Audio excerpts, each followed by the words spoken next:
நண்பர்கள் அனைவருக்குமா அன்பார்ந்த வணக்கம். இன்றைய பதிவில் ஜெர்சியில் ஒரு தலையீத்து கிடாரிங்க ரொம்பவுமே கம்மி பட்ஜெட்டில் விற்பனை வந்திருக்குது. நல்ல குவாலிட்டியான கிடாரிங்க, பல் போடாத கிடாரி அப்படின்னு தான் சொல்லியிருக்காங்க.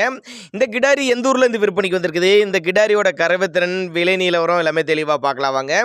கிடாரி வந்து ஜெர்சி டைப் கிடாரி, நல்ல வளர்ப்பு கிடாரி, 7 மாதம் முடிஞ்சு 8 மாதம் ஸ்டார்ட் ஆகிருக்கு அப்படின்னு தான் சொல்லியிருக்காங்க. ஒரு அர்ஜென்ட் சேல்ஸ்னால உடனே சேல்ஸ் பண்ணுறேன் அப்படின்னு தான் சொல்லியிருக்காங்க.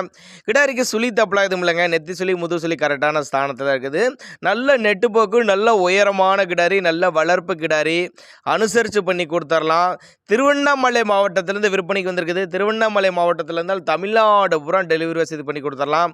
நல்லாவே ஒரு மேய்ச்சர் முறையில் வளர்க்கப்பட்ட மாடு, மடிக்கூச்சம் கிடையாது, காம்போலம் நல்ல காம்போலம், பின்னாடி நல்ல பலனை எதிர்பார்க்கக்கூடிய கிடாரி. இப்போ வாங்கினீங்கன்னா பின்னாடி இன்னும் 2 மாதத்தில் நல்ல பலனை எதிர்பார்க்கலாம் அப்படின்னு தான் சொல்லியிருக்காங்க. அந்தளவுக்கு நல்ல தரமான பொருள், வளர்ப்பு பொருள், குழந்த குணம் அப்படின்னு தான் சொல்லியிருக்காங்க. தேவைப்படும் நபர்கள் மட்டும் தாராளமாக அவரோட காண்டாக்ட் நம்பர் டிஸ்பிளே கொடுத்துருக்கேன், தொடர்பு கொள்ளுங்க. அனுசரித்து பண்ணி கொடுத்துடலாம் அப்படிதாங்க நம்மளோட விற்பனையாக தெரிஞ்சுக்க. அப்படி நல்ல ப்ரீடில் உள்ள கிடாரி அப்படின்னு தான் நம்மளோட விற்பனையாக தெரிஞ்சுக்க. அப்படி நல்ல சைனிங்காக இருக்குது பாருங்கள், நல்ல சூப்பர் கிடாரிங்க. பின்னாடி நல்ல பலன் எதிர்பார்க்கலாங்க. தாராளமாக கான்டாக்ட் பண்ணுங்கள்.